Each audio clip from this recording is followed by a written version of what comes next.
অধ্যায় নবম। আপনার জন্য রহস্য। আমাদের চারদিকে, এমনকি নিজেদেরও দিকে যখন তাকাই, তখন আমরা একটা হিমশৈলের চূড়া ছাড়া আর কিছু কি দেখতে পাই না। বব পেক্টর বলেন, এক মুহূর্তের জন্য এটি ভাবুন, আপনার হাতের দিকে তাকান, দেখতে নিরেট, কিন্তু অণুবীক্ষণ যন্ত্রের নিচে ফেলুন, দেখবেন শক্তির অজস্র তরঙ্গ। জন আশরাফ। সবকিছু ঠিক একই রকম বস্তু থেকে সৃষ্টি হয়েছে, সে আপনার হাত হোক, সমুদ্র হোক বা একটি তারা। Doctor John Benson. সবকিছু হলো শক্তি। আপনাকে একটু বোঝাই। প্রথমে মহাবিশ্ব, তারপর ছায়াপথ, এরপর আমাদের গ্রহ, এবার মানুষ। মানব দেহে অভ্যন্তরে অঙ্গ প্রত্যঙ্গী আদি, তারপর কোষ, তারপর পরমাণু, এরপর অণু, তারপরে শক্তি। ফলে আমাদের বহু স্তরে কথা ভাবতে হবে। কিন্তু মহাবিশ্বের আসল সব কিছুই হলো শক্তি। রহস্যকে আবিষ্কার করার পর আমি জানতে চেয়েছিলাম এই জ্ঞানকে বিজ্ঞান পদার্থবিদ্যা কিভাবে দেখে।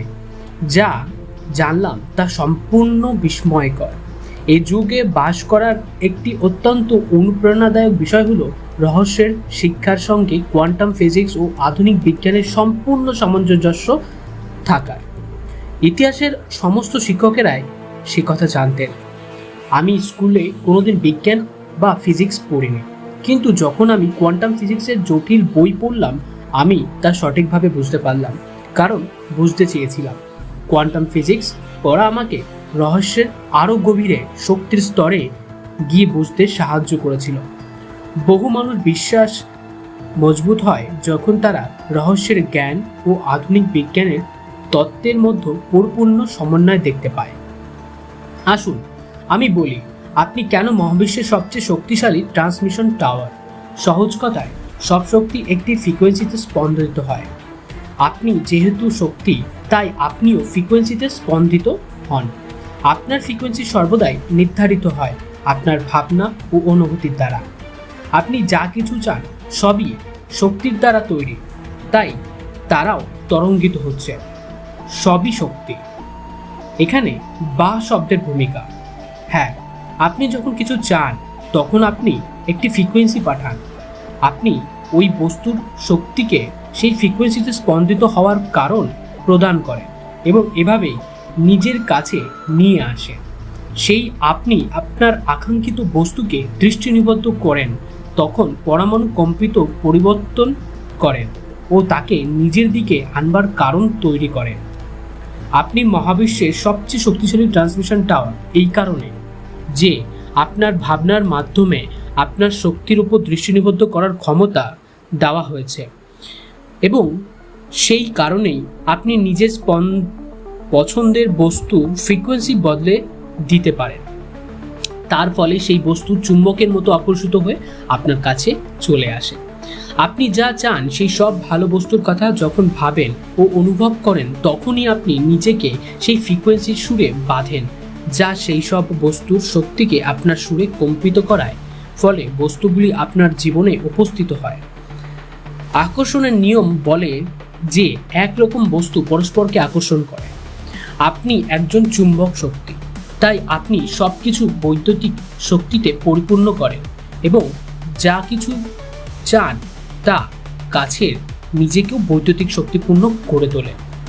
মানুষ নিজেকে চুম্বকিত শক্তি করে তোলে, কারণ বাইরের থেকে কেউ তার হয়ে ভাবতে বা অনুভব করতে পারে না, অথচ ভাবনা ও অনুভূতি আমাদেরই ফ্রিকোয়েন্সি তৈরি করে।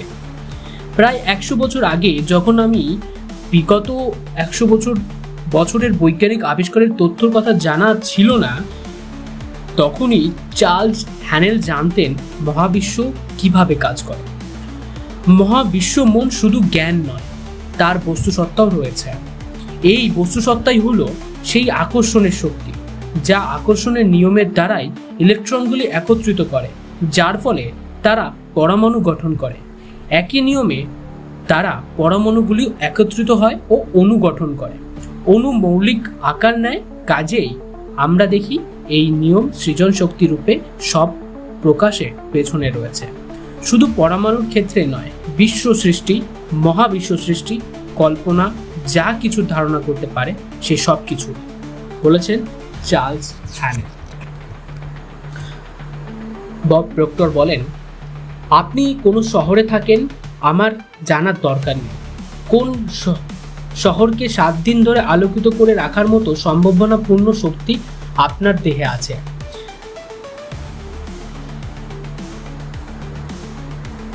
এই শক্তি সম্পর্কে সচেতন হওয়ার অর্থ হলো একটি জীবন্ত তার হয়ে ওঠা। মহাবিশ্ব এক জীবন্ত তার। প্রতিটি ব্যক্তির জীবনে প্রতিটি অবস্থায় প্রয়োজন মেটার মতো শক্তি সে বহন করে। ব্যক্তির মন যখন মহাবিশ্ব মনকে স্পর্শ করে তখনই সে সমস্ত শক্তি পেয়ে যায়। চার্লস হ্যানেল। জেমস রে বলেন, বেশিরভাগ মানুষ নিজেদের এই সীমাবদ্ধকে আবদ্ধ শরীর রূপে ব্যাখ্যা করে, কিন্তু আপনি তো কোনো সীমায় আবদ্ধ দেহ নন। এমনকি অণুবীক্ষণ যন্ত্রের নিচেও আপনি একটি শক্তি ক্ষেত্র।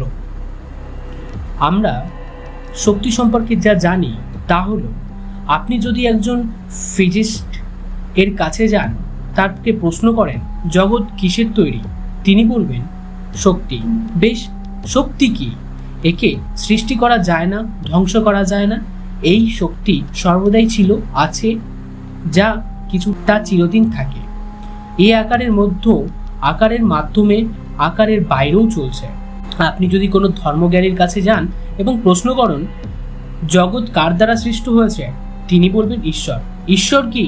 তিনি বলবেন সর্বদা ছিলেন, যা আছেন, যা সৃষ্টি বা ধ্বংস অসম্ভব, যা কিছু সর্বদা ছিল, থাকবে। আকারের মধ্যে, আকারের মাধ্যমে, আকারের বাইরে যা চলছে, একই বর্ণনা, শুধু পরিভাষা আলাদা।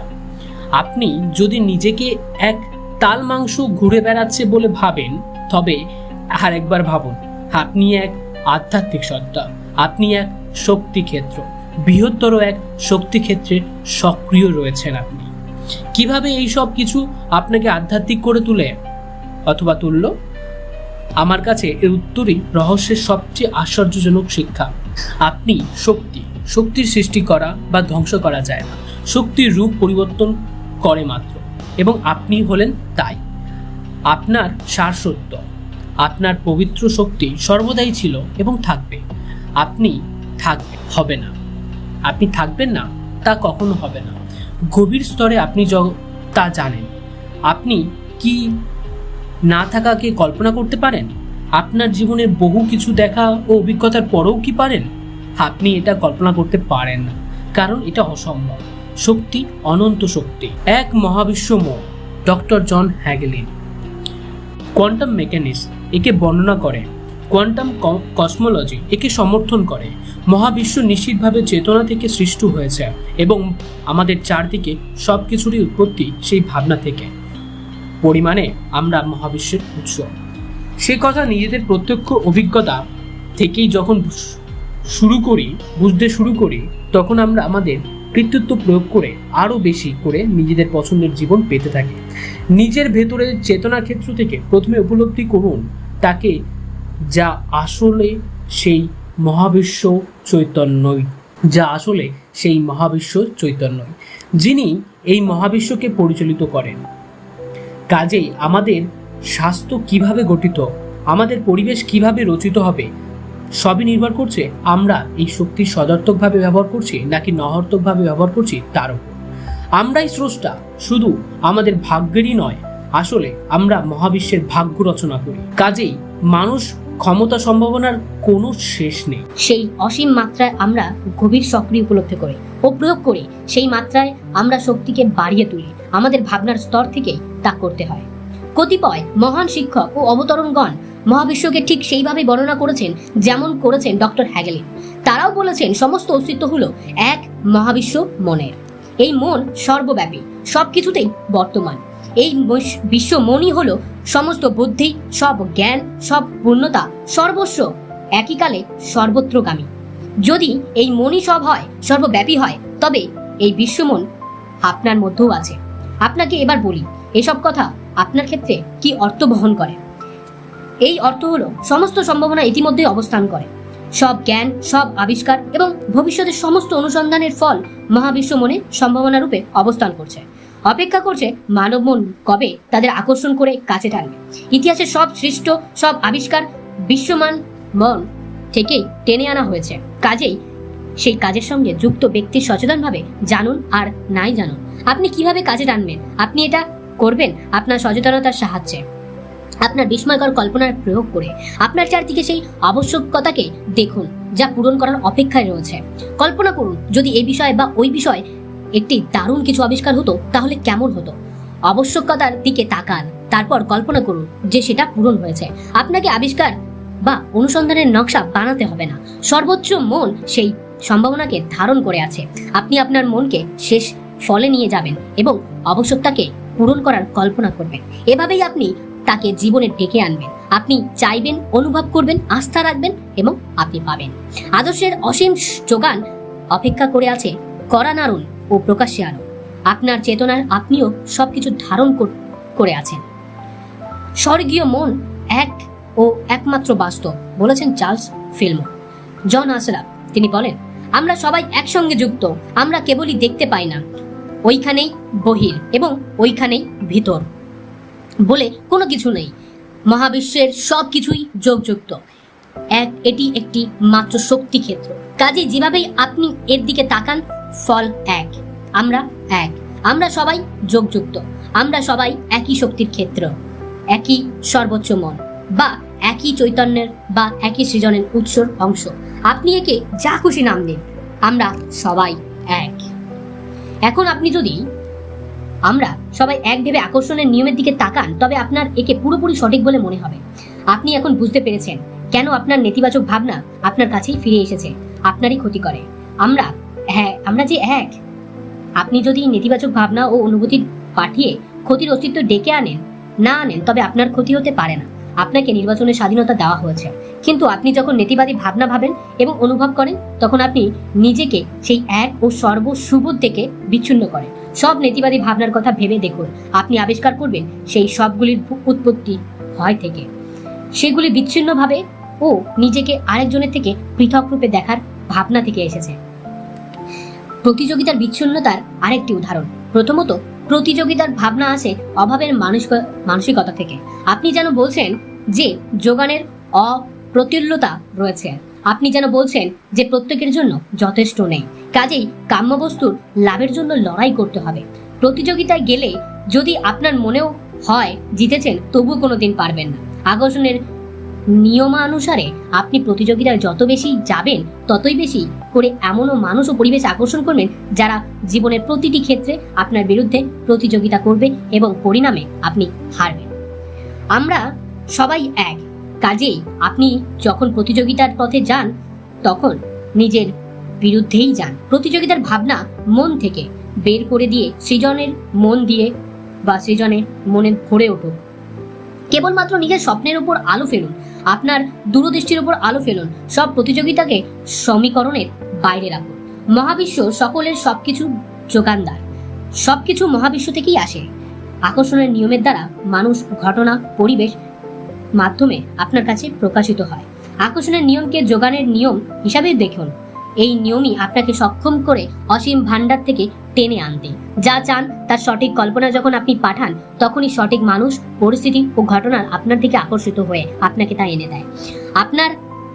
আপনার কাম্যবস্তু মানুষ দিচ্ছে না এমন নয়। এই রকম ভ্রান্ত ধারণা থাকলে আপনার অভাব ঘটবে, কারণ আপনি বাইরের দুনিয়ায় খুঁজছেন এবং মানুষকে আপনার যোগানের উৎস ভাবছেন। প্রকৃত যোগানদার হলো অদৃশ্য ক্ষেত্র, তাকে আপনি মহাবিশ্ব, সর্বোচ্চ মন, ঈশ্বর, অনন্ত প্রজ্ঞা, যা খুশি বলুন। মনে রাখবেন, যখন কিছু পান তখন আপনি তাকে আকর্ষণের নিয়মের সাহায্যে এবং একই ফ্রিকোয়েন্সিতে অবস্থান করে আকর্ষণ করেছেন। সর্বব্যাপী অনন্ত প্রজ্ঞা মানুষ, ঘটা ও পরিবেশকে পরিচালিত করে সবকিছু আপনাকে এনে দেয়। এটাই যে নিয়ম। লিসা নিকোলাস বলেন, আমরা প্রায় এই শরীর ও দৈহিক অস্তিত্বের কথা ভেবে উল্টো পাল্টা ঘুরি, অথচ এ তো আপনার আত্মাকে ধারণ করে আছে মাত্র। আপনার আত্মা এতই বিশাল যে সারা ঘর পূর্ণ করতে পারে। অনন্ত জীবন আপনি, আপনার মধ্য দিয়েই ঈশ্বরের প্রকাশিত মানব রূপে। মাইকেল বার্নার্ড বেকুইথ বলেন, বাইবেল অনুসারে আমরা ঈশ্বরের সদৃশ্য ও তার প্রতিরূপ। আমরা বলতে পারি মহাবিশ্ব আমাদের মধ্য দিয়ে আরেক পথে নিয়ে নিজের সম্পর্কে সচেতন হচ্ছে। আমরা বলতে পারি আমরা আচ্ছাদিত সম্ভাবনার অসীম ক্ষেত্র। এই সবগুলি সত্য। আপনি ঠিক কে সেই সত্যের শতকরা 99 ভাগই অদৃশ্য ও অপৃশ্য করা অসম্ভব। আর বাক মিনিস্টার এর মতে, আর বাক মিনিস্টার ফুলার, আপনি বস্তুর শরীরে ঈশ্বর, আপনি মাংসের অভ্যন্তরে আত্মা। অনন্ত জীবনের আপনার মধ্য দিয়ে নিজের প্রকাশ করেছেন। আপনি মহাজাগতিক সত্তা, আপনি পূর্ণ শক্তি, আপনি পূর্ণ জ্ঞান, আপনি এক বিস্ময়, আপনি সর্বোচ্চ বুদ্ধিমত্তা, আপনি স্রষ্টা। এই গ্রহে আপনাকে আপনি সৃষ্টি করেছেন। প্রত্যেকটি ট্রেডিশন বলে যে আপনি সৃষ্টি হয়েছেন সৃজন উৎসের প্রতিরূপে এবং সাদৃশ্যে। তার অর্থ হলো ঈশ্বরের তুল্য সম্ভাবনা ও শক্তির আপনার মধ্যেও আছে নিজের জগৎ সৃষ্টি করার জন্য। হতে পারে আপনি আপনার যোগ্য বিস্ময়কর বস্তু সৃষ্টি করেছেন অথবা করেননি, কিন্তু আমি আপনাকে ভাবতে বলবো, আপনি কি জীবনে সত্যি সেই ফল পেয়েছেন যা আপনি চেয়েছেন? যা পেয়েছেন তা কি সত্যি আপনার যোগ্য? যদি আপনার যোগ্য না হয়, তবে এটাই কি উপযুক্ত সময় নয় তাদের বদলে ফেলার? কারণ আপনার সেই ক্ষমতা আছে। সব শক্তি আসে ভেতর থেকে এবং তাই তা আমাদেরই নিয়ন্ত্রণে। রবার্ট কোলিয়ার। আপনি আপনার অতীত নন। জ্যাক কনফিল্ড। আপনি আপনার অতীত নন এ বিষয়ে বলেন, বহু মানুষ নিজের জীবনের শিকার বলে অনুভব করেন এবং হামেশাই তাদের অতীতের কথা বলেন। বদমেজাজি বাবা মায়ের কাছে বা অকর্মণ্য পরিবারে বেড়ে ওঠা ইত্যাদি। বেশিরভাগ মনোবিদের মতে 85% পরিবারই অকর্মণ্য। কাজেই আপনি একক নন। আমার বাবা মা ছিলেন মদ আসক্ত। আমার বাবা গালাগালি করতেন। আমার 6 বছর বয়সেই আমার মা তাকে ডিভোর্স করেন। আমি বলতে চাই এটা কোনো না কোনো ভাবে প্রায় সকলেরই গল্প। আসল প্রশ্ন হলো আপনি এখন কি করছেন? এখন আপনি কোনটা বেছে নেবেন? কারণ আপনি অতীতে দৃষ্টি রাখতে পারেন অথবা আপনার পছন্দ জীবন চাইতে পারেন। যখন যা চান তার উপর আলো ফেলেন, তখন তা চান না, তা হারিয়ে যায়। যা চান তা বাড়ে, যা চান না তা অদৃশ্য হয়ে যায়। পুরুষ হন অথবা নারী হন, যে মানুষই জীবনের অন্ধকারের দিকে মনের মধ্যে গেঁথে নেন, যিনি বারবার অতীতে দুর্ভাগ্য ও হতাশার মধ্যে চলে যান, তিনি ভবিষ্যতের জন্য আরো দুর্ভাগ্য ও হতাশার প্রার্থনাই করেন। যদি আপনি ভবিষ্যতের জন্য দুর্ভাগ্য ছাড়া আর কিছুই দেখতে পান না, তবে আপনি ভবিষ্যতের জন্য দুর্ভাগ্যই প্রার্থনা করছেন এবং নিশ্চয়ই তা পাবেন। পেন্টিস মোলফোর্ড। যদি আপনি পেছনে ফিরে যান ও কষ্টের দিকে তাকিয়ে থাকেন, তাহলে আপনি বর্তমানের জন্য আরো কষ্টকে ডেকে আনছেন মাত্র। এসব যেতে দিন। এখনকার জন্য যা করার করুন। অতীতের কোনো ঘটনার জন্য যদি আপনি কোনো রাগ অভিযোগ পুষে রেখে থাকেন, তবে আপনি কেবলমাত্র নিজেরই ক্ষতি করছেন। একমাত্র আপনিই পারেন আপনার জীবন সৃষ্টি করতে, যা আপনার যোগ্য।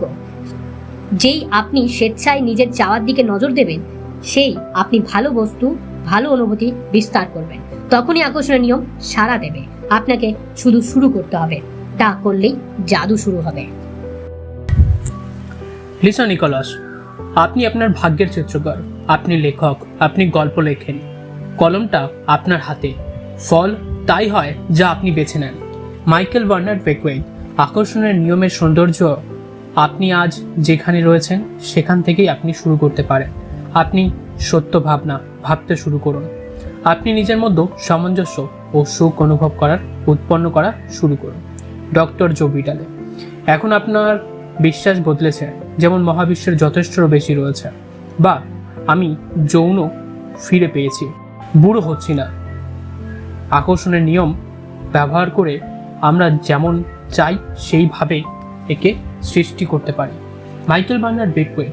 আপনি আপনার বংশগত জীবনচর্চা, সাংস্কৃতিক অবস্থান, সামাজিক বিশ্বাস সবকিছু ভেঙে ছিন্ন করে বেরিয়ে আসতে পারেন এবং একেবারে চিরদিনের মতন প্রমাণ করতে পারেন যে আপনি ভিতরের শক্তি বাইরের জগৎ তুলনায় অনেক বেশি। ডক্টর ফ্রেড এলান ওলফ। আপনি হয়তো ভাবছেন খুব ভালো কথা, কিন্তু আমি তা করতে পারবো না, বা সে আমায় এটা করতে দেবে না, বা এটা করার মতো টাকা আমার নেই, বা আপনি এটা করার মতো শক্তিশালী নয়, বা ওটা করার মতো ধনী আমি নই, বা আমি না, আমি না, আমি না, আমি না। প্রতিটি আমি না একটি সৃজন। একদিক থেকে এই আমি না ভালো। যতবার আপনি বলবো ততবারই সচেতন হবেন যে যা বলছেন তাকে কিন্তু আপনি সৃষ্টি করে চলেছেন। হ্যাঁ, শব্দের ক্ষমতা কতটা সে ব্যাপারে আমরা ডক্টর উলফের প্রবল অন্তর্দৃষ্টির অন্যান্য শিক্ষকেরা একইভাবে গুরুত্ব দিয়েছি। হ্যাঁ, পারি, আমি পারি এই শব্দগুলি যেন সজল ও সৃজন ডাক পাঠায়, কারণ আপনি এই ঘটনাকে ঘোষণা করছেন। আপনি প্রত্যয়ের সাথে শুরু করুন। কাজেই আপনি যেই বলেন আমি কি ক্লান্ত, বা আমার ওজন খুব বেশি, বা আমি বুড়ো হয়ে গেছি, তখন জিন বলে আপনার ইচ্ছাই আমার কাছে আদেশ। এইসব জানার পর আমি হই, এই দুটো শব্দ অত্যন্ত শক্তিশালী শব্দকে নিজের সুবিধায় ব্যবহার করাই কি উচিত হবে না বলুন? আমি ভালো জিনিসগুলি পাই, আমি সুখে, আমি প্রাচুর্য, আমি স্বাস্থ্যবান বা স্বাস্থ্যবতী, আমি ভালোবাসি, আমি সহানুবর্তী, আমি চিরযুবক, প্রতিটি দিন আমি শক্তিতে পরিপূর্ণ। চার্লস হ্যানেল তার দি মাস্টার কি সিস্টেম বইতে দাবি করেছেন যে এমন একটি সংকল্প আছে যে মানুষ যা যা চাইতে পারে সেই সব কিছুই তার অন্তর্ভুক্ত করে এবং সেগুলি পাওয়ার অত্যন্ত অনুকূল পরিস্থিতি সৃষ্টি করে। তিনি আরও যোগ করেছেন, কারণ তিনি সংকল্পটি ঘনিষ্ঠভাবে সত্য অনুসারে যখন সত্য আবির্ভূত হয় তখন সমস্ত রকম ভ্রান্তি বা বেসুর নিশ্চিতভাবে দূরে পালায়।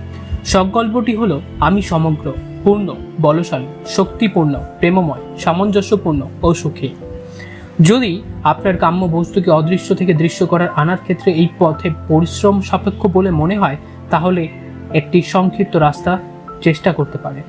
আপনি যা চান তার পূর্ণ সত্য স্বরূপে দেখুন। আপনি চাইবার মাত্র তা আলোর গতিতে প্রকাশিত হবে। আপনার চাহা মহাবিশ্বের আধ্যাত্মিক ক্ষেত্রে সত্য এবং এক্ষেত্রে সবই বর্তমান আছে। আপনার মনের মধ্যে যখন কিছু ধারণ করবেন তখনই তার অস্তিত্ব রইল এবং এর প্রকাশিত হওয়া সম্পর্কে আর কোনো প্রশ্ন রইল না। এই নিয়ম আপনার জন্য কি করতে পারে তার কোনো সীমা নেই। নিজের আদর্শে বিশ্বাস করার সাহস রাখুন। আপনার আদর্শ বস্তু ইতিমধ্যে পেয়ে যাওয়ার সত্যকে বলে মনে করুন। চার্লস হ্যানেল। হেনরি ফোর্ড যখন জগৎকে তার ফোর্ড গাড়ি দেওয়ার পরিকল্পনা করে তখন চারপাশের মানুষ তাকে উপহাস করেছে, পাগল ভেবেছে এরকম একটা অদ্ভুত স্বপ্নের জন্য। কিন্তু যারা তাকে উপহাস করেছিলেন তাদের থেকে হেনরি জ্ঞান অনেক বেশি ছিল। তিনি রহস্যকে জানতেন, মহাবিশ্বের নিয়মকে জানতেন। আপনি পারবেন ভাবুন বা পারবেন না ভাবুন, দুদিক থেকেই আপনি সঠিক, হেনরি ফোর্ড বলেছেন। আপনি কি ভাবেন যে আপনি পারেন? এই জ্ঞানের সাহায্যে আপনি যা চান করতে পারেন। অতীতে আপনি নিজের ক্ষমতাকে ছোট করে দেখেছেন। চেনেন কি আপনার বুদ্ধিমত্তাকে? এমন আপনি জানেন আপনি হলেন সর্বোচ্চ মন। সেই এক সর্বোচ্চ মন থেকে আপনি টেনে আনতে পারেন সবকিছু, যে কোনো নব আবিষ্কার, অনুপ্রেরণা, উত্তর, সবকিছু। আপনি যা চান সব করতে পারেন। আপনি এমন এক প্রতিভা যা বর্ণনা বইয়ের বাইরে। নিজেকে সে কথা বলতে আরম্ভ করুন এবং সচেতন হন সত্যি আপনি কে। মাইকেল বার্নার্ড বেকওয়িথ বলেন, এর কোনো সীমা নেই, একটুকু না। আমরা অসীম, আমাদের কোনো ছাদ নেই। প্রত্যেক ব্যক্তির ভেতরে যে ক্ষমতা, প্রতিভা, যোগ্যতা, শক্তি আছে তা অসীম। আপনার ভাবনা সম্পর্কে সচেতন হন। আপনার সমস্ত শক্তি রয়েছে। শক্তি সচেতনতা ও সেই শক্তিকে চেতনার ধারণের উপর যেতে দিলে আপনার মন বাষ্পচালিত রেলগাড়ি হতে পারে। মন আপনাকে অতীতের খারাপ ঘটনা নিয়ে যেতে পারে, আবার ভবিষ্যতে নিয়ে যেতে পারে অতীতের খারাপ অভিজ্ঞতাগুলি সহ। সেগুলি প্রক্ষেপে ভবিষ্যতের ঘটনা করে তুলতে পারে এবং সব নিয়ন্ত্রণাহীন ঘটনা সৃষ্টি করে। আপনি যখন সচেতন থাকেন তখন বর্তমানে থাকেন ও আপনি জানেন কি ভাবছেন। এখন আপনার ভাবনার উপর নিয়ন্ত্রণ রয়েছে আর সেখানেই আপনার সমস্ত শক্তি নিহিত। আপনি তাহলে কি ভাবেন? আরও সচেতন হবেন। একটি পথ হলো একটু স্থির থেকে নিজেকে প্রশ্ন করা, এখন আমি কি ভাবছি, কি অনুভব করছি। সেই আপনি প্রশ্ন করবেন, সঙ্গে সঙ্গে সচেতন হয়ে যাবেন কারণ মনে আপনি বর্তমানে ফিরে এনেছেন। এখনকার সচেতনতায় ফিরে এসেছেন আপনি। দিনের শতবার করে এটা করুন, কারণ মনে রাখবেন আপনার সমস্ত শক্তি রয়েছে শক্তির সচেতনতায়। মাইকেল বার্নার্ড বেকওয়িথ শক্তি সচেতনতাকে বীজাকারে বলেছেন, মনে রাখতে মনে রাখুন। ওই শব্দগুলো আজও আমার জীবনে থিম সং হয়ে উঠেছে। মনে রাখতে মনে রাখুন। নিজেকে সাহায্য করার জন্য আমি আরও সচেতন হওয়ার চেষ্টা করি, যাতে আমি মনে রাখতে মনে রাখি। যখনই আমার মন ঠিক থাকে না, অথচ আমার টাকায় পার্টি চলে, তখন আমি মহাবিশ্বকে বলি ছোট্ট একটা ধাক্কা দিয়ে আমাকে বর্তমানে ফিরিয়ে আনতে। সেই হালকা ধাক্কা আমার ক্ষেত্রে হলো ছোট্ট লাভ, কিছু একটা পড়ে যাওয়া, জোর আওয়াজ, সাইরেন বা কোনো অ্যালার্মের আওয়াজ। এই সবই আমাকে বলে যে আমার মন অন্যত্র চলে গিয়েছে ও আমাকে বর্তমানে ফিরতে হবে। এই সংকেতগুলো পাওয়া মাত্রই আমি তখনই নিজেকে থামাই আর প্রশ্ন করি, আমি কি চিন্তা করছি, কি অনুভব করছি, আমি কি সচেতন? এবং সেই মুহূর্তে আমি সচেতন হই। সেই মুহূর্তে আমি নিজেকে জিজ্ঞাসা করি, আপনি সচেতন কিনা? তখনই আপনি সজাগ। শক্তির আসল রহস্য হলো শক্তির সচেতনতা। চার্লস হ্যানেন বলেছেন, রহস্যের শক্তি সম্পর্কে সচেতন থাকলে এবং একে ব্যবহার করতে শুরু করলে আপনি সব প্রশ্নের উত্তর পেয়ে যাবেন। গভীরভাবে আকর্ষণের নিয়মকে বুঝলে আপনি প্রশ্নটা একটা অভ্যাসে পরিণত করতে পারেন। করলে আপনি একটি প্রশ্নের উত্তর দেবেন। সেই উদ্দেশ্যে আপনি এই বইটি ব্যবহার করতে পারেন। যদি আপনি আপনার জীবন সংক্রান্ত কোনো প্রশ্নের উত্তর খোঁজেন এবং পথ নির্দেশ চান, তাহলে প্রশ্ন করুন, পাবেন একথা বিশ্বাস করুন। তারপর যথেষ্টভাবে এই বইয়ের পাতা উল্টান। ঠিক যেখানে পাতা খুলছেন সেটি হবে আপনার প্রশ্নের উত্তর ও সহায়ক। সত্য, এই মহাবিশ্ব সারা জীবন ধরেই আপনার প্রশ্নের উত্তর দিচ্ছে, কিন্তু আপনি সচেতন না হলেও তা গ্রহণ করতে পারবেন না। আপনার চারদিকে সবকিছু সম্পর্কে সজাগ হন, কারণ আপনি প্রতি মুহূর্তে আপনার প্রতিটি প্রশ্নের উত্তর পাচ্ছেন। যে চ্যানেলগুলি দিয়ে আপনার প্রশ্নের উত্তর আসে তা অফুরন্ত। তা সংবাদপত্রে হেডলাইন হিসাবে যেমন আপনার মনোযোগ আকর্ষণ করতে পারে, তেমনি অন্যের আলাপ শুনে বা রেডিওর গানের সুরে, বা এমনও হতে পারে যে চলে যাওয়ার ট্রাকের পেছনের লেখা থেকে হঠাৎ কোনো অনুপ্রেরণা লাভ করতে পারেন। মনে রাখতে মনে রাখুন, জেগে উঠুন। আমি আমার নিজের এবং অন্যদের জীবনে দেখেছি যে আমরা নিজেদের সম্পর্কে ভালো ভাবি না ও আমাদের সম্পূর্ণরূপে ভালোবাসি না। নিজেদের ভালো না বাসলে যা আমরা চাই তা আমাদের কাছে আসে না। ফলে আমরা আক্ষরিকভাবে ভালো লাগার বিষয়কে ধাক্কা মেরে দূরে সরিয়ে দেই। যা কিছু চাই তা কেন সবাই ভালোবাসার দ্বারা চালিত হয়? পছন্দের বস্তুর প্রতি ভালোবাসা অনুভব করতে হবে। যৌবন, ধনসম্পদ, আদর্শ মানুষ, কর্ম, শরীর ও স্বাস্থ্য, যা ভালোবাসি তা পেতে হলে ভালোবাসা পাঠাতে হবে, তবেই সব বস্তু দ্রুত হাজির হবে। গোলমাল এই যে ভালোবাসার উচ্চতম ফ্রিকোয়েন্সি পাঠাতে হলে নিজেদের অবশ্যই ভালোবাসতে হবে, যা বহুজনের কাছে শক্ত। আপনি যদি নিজের বাইরের দিকটা দেখেন, আপনি দমে যাবেন, কারণ এখন আপনি নিজেকে যা দেখছেন তা হলো আপনার অতীতের ভাবনার ফল। যদি আপনি নিজেকে ভালো না বাসেন, তাহলে এখন আপনি যাকে দেখতে পাবেন তাকে হয়তো বহু দোষে ভরা বলে মনে হবে। নিজেকে পুরোপুরি ভালোবাসার জন্য আপনি নতুন একটি দিকের প্রতি দৃষ্টিপাত করুন। আপনাকে আপনার অন্তঃসত্ত্বার দিকে তাকাতে হবে। এক মুহূর্তে স্থির করে বসুন। আপনার ভেতরে যে জীবন সত্তা রয়েছে তাকে অনুভব করুন। যেই আপনি অন্তঃসত্ত্বার উপর আলো ফেলবেন, সেই নিজের ধীরে ধীরে উন্মুক্ত করতে শুরু করবেন। এটি পরিপূর্ণ ভালোবাসা ও আশীর্বাদের অনুভূতি। এই পূর্ণতা, এই সত্তাই আপনার প্রকৃত সত্তা, পূর্ণ সত্তা। যতই আপনি ওই সত্তার উপর মনোনিবদ্ধ করবেন এবং ভালোবাসা অনুভব করবেন ও প্রশংসা করবেন, ততই আপনি নিজেকে পরিপূর্ণভাবে ভালোবাসবেন। সম্ভবত জীবনের প্রথমবার যখন আপনি নিজের দোষ দেখবেন, তখন আপনার অন্তর্নিহিত সত্তার দিকে তাকাবেন। এর পরিপূর্ণতা নিজের দিকে আপনার কাছে উন্মোচিত করবে। এর ফলে যা কিছু অপূর্ণতা আপনার জীবনে এসেছে তা মিলিয়ে যাবে, কারণ এই সত্তার আলোর অপূর্ণতার উপস্থিতির অসম্ভব। যদি আপনি পরিপূর্ণ দৃষ্টিশক্তি ফিরে পেতে চান, তবে রোগের ভাবনাকে ভালো থাকার অনুভূতিতে রূপান্তর করুন। দরিদ্রকে প্রাচুর্য, ক্ষয় ও বার্ধক্যকে বিপরীত দিকে দূর করুন। সব নেতিবাচকতাকে অন্তঃসত্ত্বার প্রতি দৃষ্টি নিবদ্ধ করুন ও ভালোবাসা দিন। পরিপূর্ণতা প্রকাশিত হবে। পূর্ণ সত্য হলো এই যে আমি সঠিক ও পরিপূর্ণ, প্রকৃত আমি আধ্যাত্মিক। ফলে তা কখনোই পরিপূর্ণতার কম হতে পারে না, এর কোনো অভাব, সীমা বা অসুস্থতা থাকতে পারে না, বলেছেন চার্লস হ্যানেল। রহস্যের সারসংক্ষেপ: সবকিছুই হলো শক্তি। আপনি একটি শক্তি চুম্বক। সবকিছুই বৈদ্যুতিক শক্তির দ্বারা আপনার কাছে আকর্ষণ করেন এবং আপনি নিজেকে বৈদ্যুতিক যুক্ত করে যা চান সেই সব কিছুর কাছে পৌঁছান। আপনি আধ্যাত্মিক সত্তা, আপনি শক্তি। শক্তি সৃষ্ট বা ধ্বংস হয় না, এ কেবলমাত্র রূপান্তর হয়। সুতরাং আপনার পবিত্র সারসত্তা সদাই ছিল এবং থাকবে। মহাবিশ্বের উৎপত্তি ভাবনা থাকে। আমরা শুধু আমাদের ভাগ্য নির্মাতা নই, মহাবিশ্বেরও সীমাহীন আদেশের যোগান রয়েছে আপনার কাছে। মহাবিশ্বের সর্বজ্ঞান, সব আবিষ্কার, সব অনুসন্ধান, সব সম্ভাবনা অপেক্ষা করে আছে মানব মন কবে তাদের কাছে টেনে নেবে। আপনার চেতনা, আপনি সব কিছু ধারণ করে আছেন। আমরা সবাই যোগযুক্ত, সবাই এক। আপনার অতীতে সব সংস্কৃতির অবস্থান ও সামাজিক বিশ্বাস দূর করে দিন। আপনি একমাত্র আপনার সেই জীবন রচনা করতে পারেন যা আপনার যোগ্য। আপনার আকাঙ্ক্ষা সাকার করার একটি সংক্ষিপ্ত পথ হলো যা চান তাকে পূর্ণ সত্য রূপে দেখা। আপনার শক্তি আপনার ভাবনায়, আপনার সচেতনে থাকুন। এক কথায় মনে রাখুন। ধন্যবাদ। এখানেই সমাপ্ত হলো আমাদের নবম